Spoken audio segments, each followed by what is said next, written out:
The old Matador, which in Spanish means killer. It's a Bultaco 350 Matador. Look at this thing. Judging by the huge smile on Billy's face, this thing's a winner.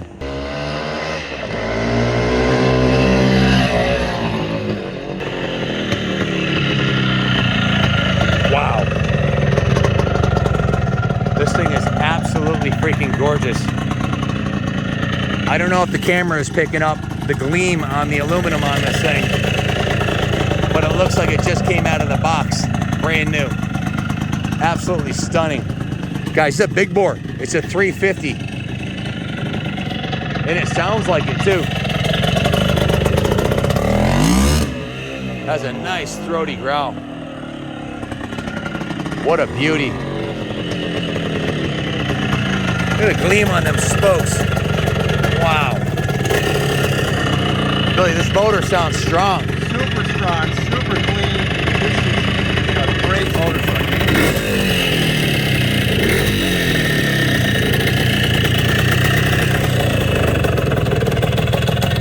Can I try it? I want to try it. One down, three up.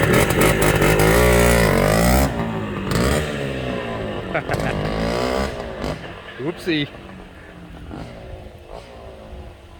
It's the right-hand shift thing.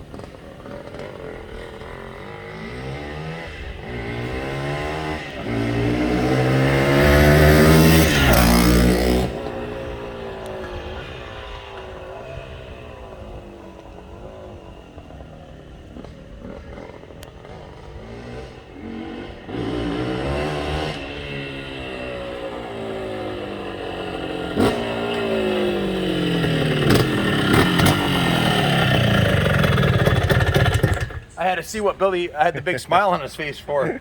This thing is rock solid.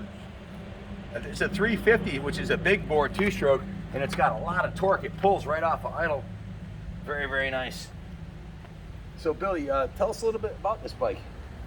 Well, the Bultaco Matador 6-Day was an evolution, and this is like the end of the evolution. This is where the rubber met the road for Bultaco. This motorcycle is second to none for 6-day bikes. Really, the Osa and the Bultaco were the top of the day, but this one here, with all these interesting original components, it just brought it up to a higher level. The 6 days with the bag and the tank, that's a permanent tank bag where you carry your tools and supplies and an oil bottle. There are bosses that are right in the fiberglass on the tank, so they're screwed right down. And right-hand shift, I think, is part of the charm of this bike. And if you notice here, there's some mounting points. That's where a compressed air bottle would go back in the day. And wow, what do we have here? There's Ken on the Osa 6-Day. So we have the Bultaco Matador 6-Day and the Osa 6-Day replica. Incredible. How cool is that? Incredible, man. They belong together. The fit and finish of this bike, Billy, is just next level. The paint job, the aluminum, it's absolutely freaking spectacular. I don't know if the camera is doing it justice, but even the Matador SD logo, the red and chrome on the shocks, this looks like somebody's Christmas present that was never opened. It's just absolutely brand new. Beautiful. Yeah, Bultaco's fit and finish is amazing, and they weren't copycats. Osa had, if you notice, rim locks and shouldered rims. Bultaco had no shoulders on the rims, and their rim locks were screws in the rim here, just as the drag race car guys Probably do. better balanced and also won't retain mud. Right. And think about it. There's two features I think it benefit from. It's less bother when changing a tire. In the ISDT, which is what this bike was built for, you needed to be able to take the wheel off, change the tire, and put it back on in 4 minutes with scrutineers watching you, and if you didn't, you could lose your gold medal. So if you went 4 minutes and 5 seconds, you could possibly lose your gold. 4 minutes to change a tire. That's really pushing it for the average guy. Without anybody, for anybody. I don't know anybody that can do it. I've never seen anybody do it really, but I know it has to be done. So if you get a flat, you pretty much you're done. Well, unless you can do it, which the top riders could do it. They practiced it. They knew what they were doing. They had parts on hand. These are the original Bultaco thumbs up grips on this, which is it's got the thumb up logo. Yeah, Bultaco and the other Spanish marks, they were all very proud of their product. and you see the thumbs up all over this bike. Even on the fork They're lowers. even etched into the fork lowers. They had Right there. They had Bader make these forks and etch that logo in for them. The aluminum work on this is absolutely freaking jewel-like. It's polished to a high level. The spokes are brand new. I can't imagine the rims shine this much the day it came out of the, or I can't imagine the chrome was any nicer than this the day it rolled out of the factory. The front fender looks brand new. There's no, the shine on it is beautiful. The frame, full frame off, concourse level restoration on this thing.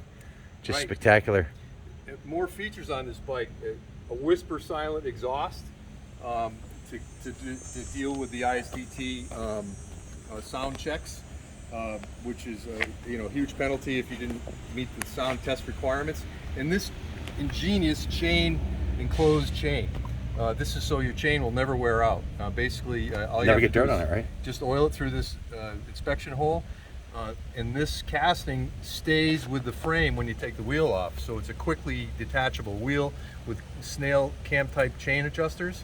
So all that stuff would slide out of the way and you get the wheel off in seconds for that quick wheel change. And your chain is always protected from the elements. That's an excellent feature.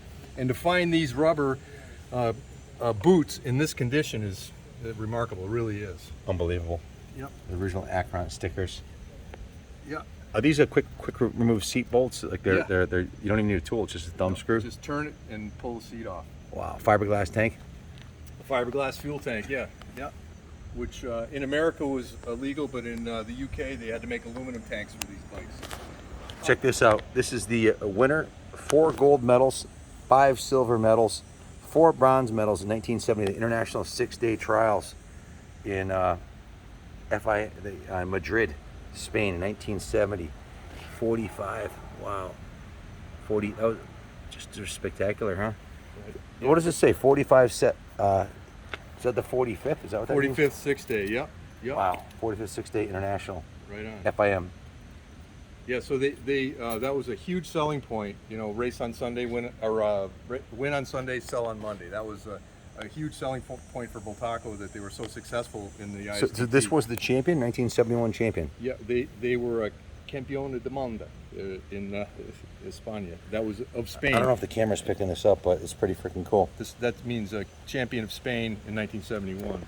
Wow. And in the rider's cockpit, you notice here, you have the speedometer with the resettable odometer, and that's for enduros.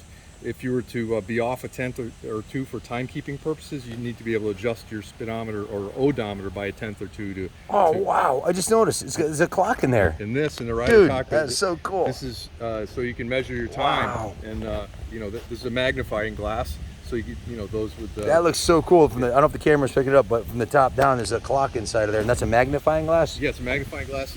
So it's a small clock? Yeah, your pocket watch goes in there. Okay. Yep.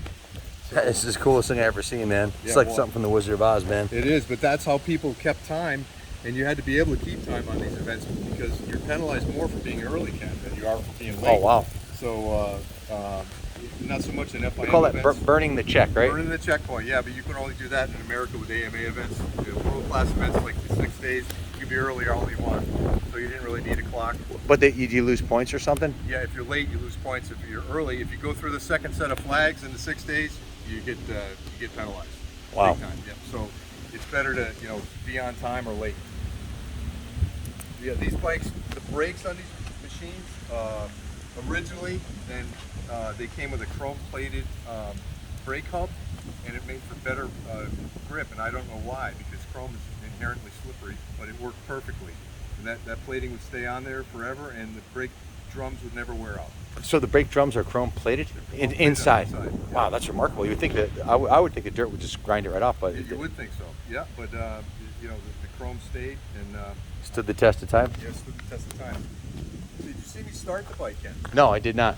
Is there a process here? No, there isn't. It's just remarkably easy. This is a 350cc two-stroke. Which you automatically think, don't do this in your sneakers, right? Right. You're going to need rollers. You're going to push it down the hill, but It did. We were all three of these classic Bultacos and Osis started beautifully, so Yeah. they're all tuned wonderfully. right. Yeah, I'll just fire it up for a second here.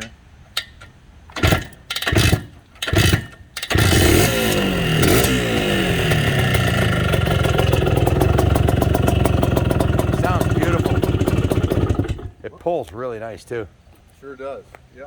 And part of the charm of this bike, I just love the shifting on the right and the foot brake on the left, and the kicker on the left. I like all. It's old that. school. It's old school, and it represents a period of time long forgotten. Guys, if you have any questions about it, give us a call. 860-454-7024. As Junior had said earlier, we can ship it anywhere in the country for us. Give us a call. We do finance classics through Freedom Road Financing, so we can get you competitive rates on financing, and it's an investment quality classic, so when you pay it off, it'll be worth more than you bought it for. The engine cases on this thing are remarkable. The frame rails are just like brand new, not a ding in them. That's something I always recommend checking on the vintage bikes. Everything's beautiful underneath here, like it's never been ridden. It has the brake snake there, or shifter snake, so your shifter doesn't get caught in the trees. Right. You're set up right from the factory.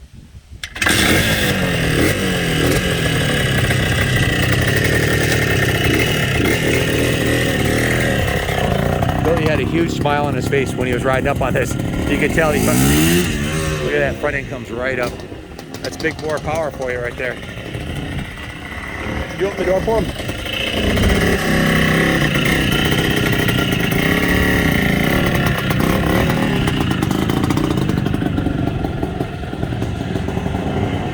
Thanks for watching. God bless America.